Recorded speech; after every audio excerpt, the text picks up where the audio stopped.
Coming up on Arirang News, President Yoon is soon to announce key reform initiatives of 5 sectors this week.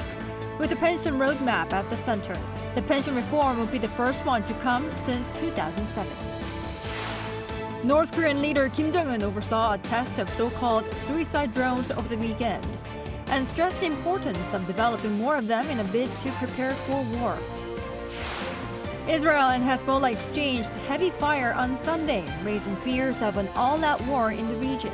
We take a look at where this tension is headed.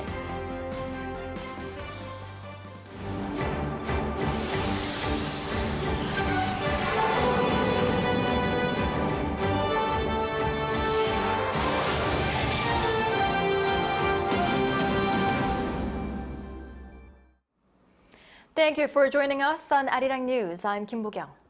We begin with a pension reform plan that President Yoon is set to announce later this week as he addresses the nation with regard to his reform initiatives of 5 key sectors.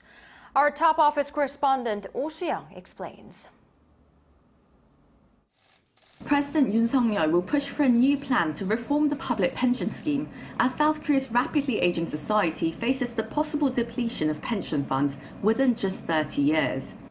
According to various presidential officials over the weekend, Yoon will address the nation this week to explain the status of his 5 key reforms to improve the national pension, healthcare system, education, labour conditions and the birth rate. In his briefing, Yoon will mainly set the tone for the government's soon-to-be-announced roadmap for pension reform, the first since 2007. One official told Arirang News that Yoon feels he must personally address the issue, recognising that the national pension affects every citizen, particularly the younger and future generations. The current structure allows people to receive more than they've paid over the years, causing a deficit. This puts a burden on future generations who have to cover the difference. When the pension system was first introduced, it was designed generously to encourage people to join. It was expected the premium rates would gradually increase and the income replacement rate would decrease over time. However, after the 1997 Asian financial crisis and even during the 2007 pension reform, there were proposals to increase the premium, but they weren't implemented. South Korea having the world's lowest birth rate and a declining population means fewer young adults will have to support the disproportionately large number of pensioners. As experts predict, the current pension funds will run out by 2055. Those born after 1990 would not receive any payouts upon retiring at age 65, despite their decades-long contributions. Previous discussions in Parliament have focused on parametric measures, such as adjusting the insurance premium rate, how much you pay, and how much of your income can be replaced by your pension payout, the so-called income replacement rate. To secure fiscal sustainability and generational equity, the government is likely to increase the premium rate from the current 9% to 13%, which the ruling and opposition parties agreed on earlier this year. However, the new plan is expected to also introduce structural changes by proposing a slower rate of increase for younger people to meet the 13% target, while the older generation would be subject to steeper increments. Other measures being mulled are automatically adjusting premium rates and income replacement levels based on economic and demographic conditions, as well as enhancing benefits for military personnel and new mothers. The truth is, no other country has experienced a birth rate as low as South Korea's, so we need to take more drastic and unprecedented measures to ensure sustainability, intergenerational equity and old age income security. Otherwise, we'll see a divide between those who benefit and those who don't, and the system won't be sustainable. Once the government proposal is submitted to the National Assembly, partisan discussions and social discourse are expected to follow as reform measures require changes to the National Pension Act. Oh Soo-young, Arirang News. President Yoon Suk-yeol is set to host New Zealand's Prime Minister Christopher Luxon next week. The top office announced on Monday that Luxon will be in South Korea for an official visit from Wednesday to Thursday. It also added that the two will meet and discuss ways to enhance practical bilateral ties, as well as cooperation on the regional and international stage. South Korea and New Zealand are both part of NATO's Indo-Pacific 4 partners, along with Japan and Australia. The two leaders last met at the IP4 summit during the last NATO summit in Washington, D.C. A list of measures aimed at easing the burden of holiday-related expenses has been unveiled ahead of this year's Chuseok celebration. Shin-Young with the details. As part of efforts to support people's livelihoods ahead of the Korean Thanksgiving holiday, Chuseok, 3 weeks from now, South Korea will supply a record amount of Chuseok-related goods as well as other incentives. This plan was discussed during a meeting of senior officials from the government, the presidential office, and the ruling People Power Party on Sunday. We need to focus more on the rising prices of vegetables, fruits, livestock, and seafood, as these are the areas where people feel the impact the most. 170,000 tons of the 20 most high-demand Chuseok items, including cabbage and apples, will be supplied to markets, the largest amount ever for a Chuseok holiday. The government and the PPP also agreed to waive highway tolls and offer discounts of up to 40% for KTX and SRT train tickets for travelers from the provinces to the capital area during the Chuseok holiday. South Korea plans to provide 40 trillion Korean won, which is around $30 billion in financial support to small and medium-sized companies as well as small business owners to ease financial pressure, including lowering interest rates for loans. The government has also decided to purchase 50,000 tons of surplus rice from last year from farmers. Additional measures to stabilize falling rice prices will be announced before the middle of September. The PPP also made a request to the government to review designating this year's Armed Forces Day, which is October 1st, as a temporary holiday to honor active military personnel. The government will review factors including stirring up military morale, boosting consumer spending, and the impact on businesses before making a decision. Shin-Young, Arirang News. Korea's inflation is set to slow to the lower 2% range in September. This is according to the Bank of Korea on this Monday. Agriculture prices are expected to ease amid relatively favorable weather conditions. By sector, core products will see prices retreating to the upper 1% range, while core services, with the exception of housing, are expected to hover at the mid-2% range. Meanwhile, the number of people aged 60 and older in employment has hit a fresh high here in Korea. This is according to the Ministry of SMEs and Startups on Monday. Almost 6.4 million people in this age group were in employment on average monthly between January and July this year, accounting for over 22% of the total workforce. This size is over 4 times the ratio seen 40 years ago. The number of startups founded by people in this age group between January and May this year also accounted for nearly 14% of the total, posting a new record.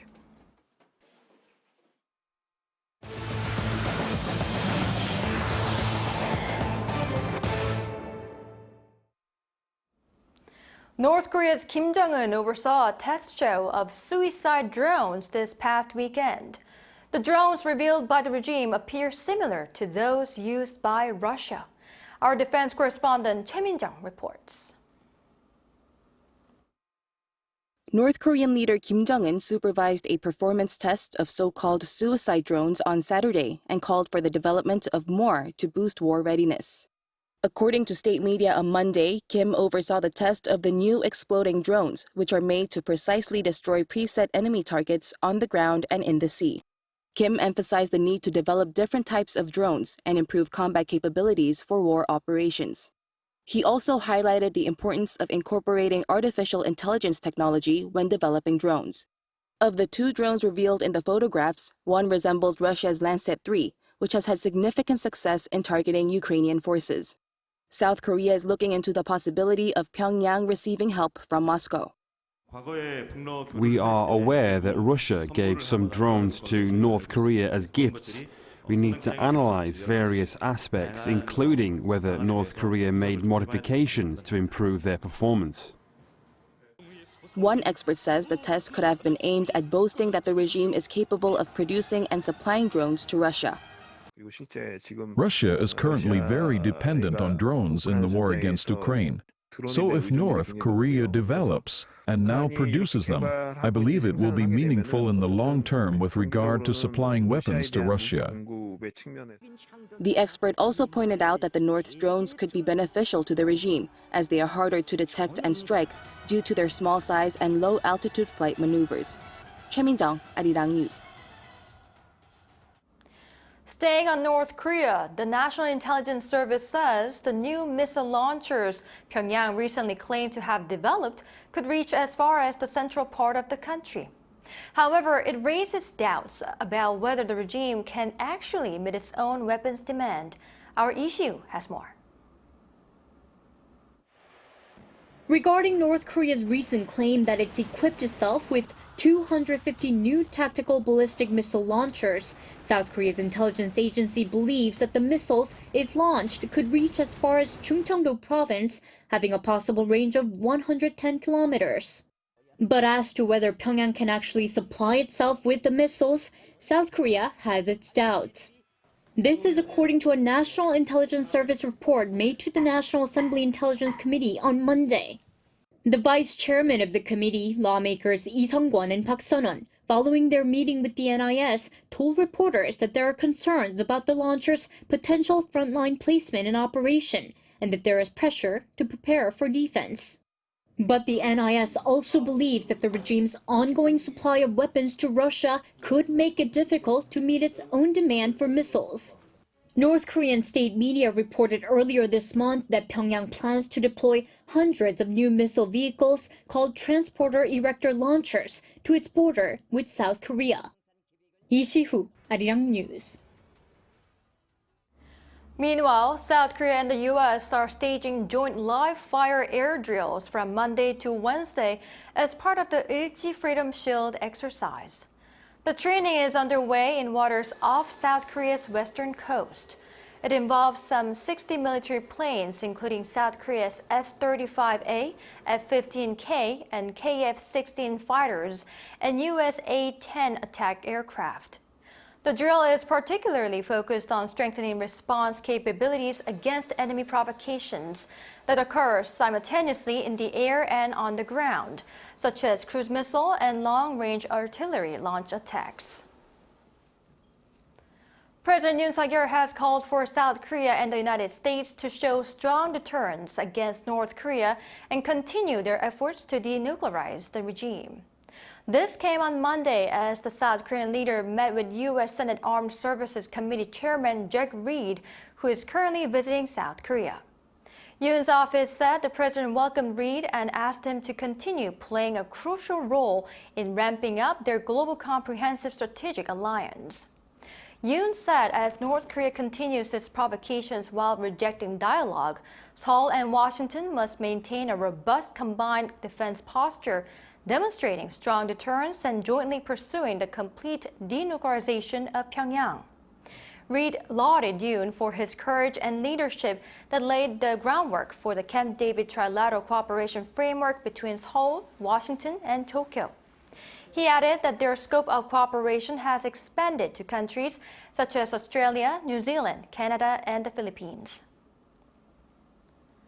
Turning to the Middle East, where tensions remain high, Hezbollah launched a major rocket and drone attack targeting Israel over the weekend to retaliate for the killing of its leader, against which Israel carried out preemptive strikes. Our Yoon looks into where all of this is headed. Amid fears in the international community of escalation into a wider war, Israel and the Lebanese militant group Hezbollah exchanged their most intense fire in months on Sunday. In the morning, air raid sirens rang throughout northern Israel as Hezbollah launched hundreds of rockets and drones in retaliation for Israel's killing of a top militant commander last month. Israel said it carried out a wave of preemptive strikes with 100 fighter jets to stop the attacks, and that they successfully took out at least 50% of the missiles that were planned to be launched into Israel and effectively repelled the subsequent attack.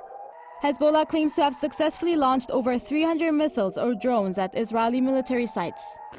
So both sides are satisfied with the duel, so the escalation has stopped for the time being. Sunday's attacks reportedly resulted in 3 deaths on Hezbollah's side and 1 on Israeli. Hezbollah asserted that this was only phase 1 of its attack on Israel, but confirmed no more attacks were currently planned. Israeli Prime Minister Benjamin Netanyahu warned that this was not the end of the story. The United States was not involved in the strikes directly, but helped track incoming Hezbollah weapons. Based on this, the professor provided a deeper insight into what to expect in the Israel-Hamas war. After the exchange of airstrike from both sides, United States announced the 2 nuclear power aircraft carrier, Abraham Lincoln and Theodore Roosevelt, will be on its duty in the Middle East. According to the professor, this means that the U.S. will be there to protect the security of Israel, but also clearly signals that enough is enough, which will make it hard for Netanyahu to continue his war with Hamas, as he proclaimed. The U.S. position also complicates Iran's potential retaliation for the killing of Hamas leader Ismail Haniyeh, as any misstep could escalate into a direct U.S.-Iranian conflict, which Tehran wants to avoid but Israel might prefer. Meanwhile, Gaza's health ministry has reported that 71 Palestinians were killed in Israeli operations just preceding the attacks. While high-level talks in Cairo on a Gaza hostage and ceasefire deal ended without a final agreement, also on Sunday, lower-level talks are set to continue in the coming days. The death toll since the October 7th attacks has reached 40,405, with more than 93,000 Palestinians injured. Lee In-hee, Arirang News. Around 180 Koreans have allegedly entered Israel to attend a religious event, according to sources on Monday. This raises the number of those residing or present in the country to nearly 700. The South Korean government is said to have advised those residing in Israel, as well as those attending the religious event, to leave the country as soon as possible. There have been no reported casualties among any of the Korean nationals so far. The government added that it will continue to take necessary safety measures for Koreans abroad amid heightened tensions in the region. Elsewhere, an intense exchange of fire continues between Ukraine and Russia in both territories as Kyiv's incursion into Russia's Kursk region looks to enter its 4th week. An Sung-jin covers this conflict. Russian troops raided across Ukraine on Monday, killing at least 3 people. This is according to local media, which reported that Ukrainian air forces spotted Russian drones flying over, which were soon followed by cruise and ballistic missiles. Air raid alerts were issued across the country. Ukrainian Prime Minister Denis Shmyhal stated that the Russians targeted around 15 energy facilities overnight, leading to an emergency blackout. The mayor of Kyiv said all electricity and water supplies were cut off due to these power outages. Russian authorities have yet to release a statement regarding the latest attack on Ukraine. This comes after Ukrainian drone strikes attacked the southwestern border city of Belgorod on Sunday. Russian officials say 5 Russian civilians were killed and 12 others injured, issuing a state of emergency in the Voronezh region. It's been nearly 3 weeks since the Ukrainian forces began operations in the Kursk region, and Kyiv says it's now using new high-tech drones capable of precision strikes against its enemies. However, the Russian Defense Ministry says its military has things under control and claims it has repelled Ukrainian offensives. Russian defense officials say nearly 40 Ukrainian drones and 8 U.S.-made HIMARS missiles were shot down by its air defense system, adding that the Ukrainian military has suffered significant losses. Moscow's defense ministry claims that some 1,900 Ukrainian soldiers were killed inside Russian territory. Meanwhile, Russian forces inside Ukraine continue its offensives on the eastern front, with Ukrainians in the Donetsk being evacuated. Ukrainian officials said the Russian airstrikes on a hotel in the region killed a British national and injured 2 journalists, all reportedly working for Reuters. The Associated Press noted that these airstrikes are the largest within the past few weeks. An Sung-jin, Arirang News. On the cultural front, an original musical based on Arirang, a traditional Korean folk song, has mesmerized people around the world. Chuseok delivers us the story.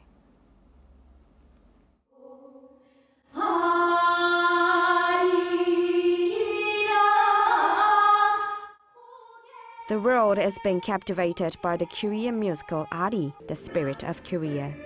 It reinterprets the story of Arirang, a 600-year-old Korean folk song originating from Cheongseon-gun County in Gangwon-do Province. It tells the story of a carpenter, Shin Gi-mo, who leaves his hometown and family to sail to the capital city, Hanyang, to rebuild Gyeongbokgung Palace. Arirang was created by Jong-un County Office as part of cultural events for the 2018 Pyeongchang Winter Olympics. Over the past 7 years, it has gained popularity, being showcased at various festivals worldwide. We created cultural content using Jeonseon, Arirang, to preserve Jeonseon County's unique identity, while adapting it to modern trends with universal themes like love, family, and home. The musical was officially invited to one of the most prestigious arts and culture festivals in the United Kingdom, the Edinburgh Fringe Festival, from August 1st to 25th, alongside 3,800 other productions. Director Yoon said that he focused more on music than on language, aiming for everyone to experience the performance through all 5 senses with the Korean essence. We performed a total of 23 times, and the local response was incredibly enthusiastic. Even though most of the audience were foreigners, they laughed and enjoyed it together. And as they left the venue, many of them were humming the melody of Arirang. Last year, Arirang won the Best Physical Theatre Award at the Adelaide Fringe Festival in Australia. Even a foreign tourist who first saw Arirang there later visited Cheongseon-gun and then went to this year's Edinburgh Festival specifically to see the performance again and meet the actors, which moved them to tears. Yoon also expressed hope that Arirang would make Koreans living abroad feel even prouder of their heritage. In the early 1900s, some Koreans were forcibly relocated to Central Asia or left the Korean peninsula. We call this path the Arirang Road. Just like the Silk Road, Koreans have spread worldwide. Back then, it was a path of suffering. But now, through our performance, we dream of turning it into a path of joy. He hopes that people worldwide will visit Cheongseon at least once to experience Arirang. Chuseok, Arirang News.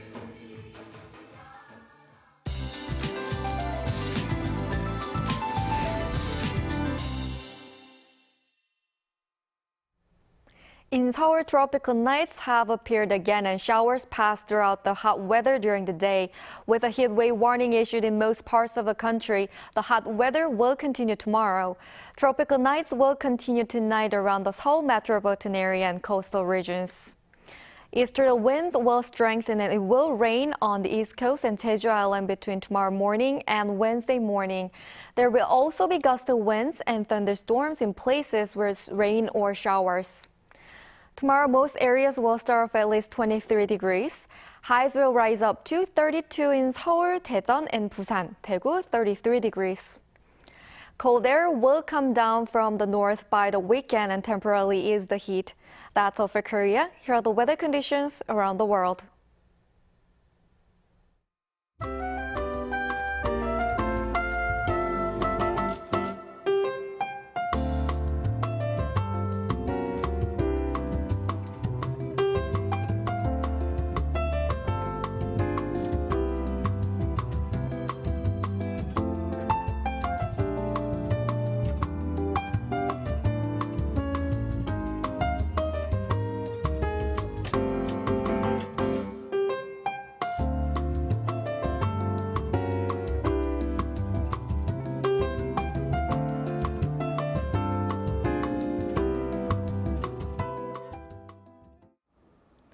That's all we have for today. Thank you for watching. Arirang News will be back at 9 a.m. Korea time.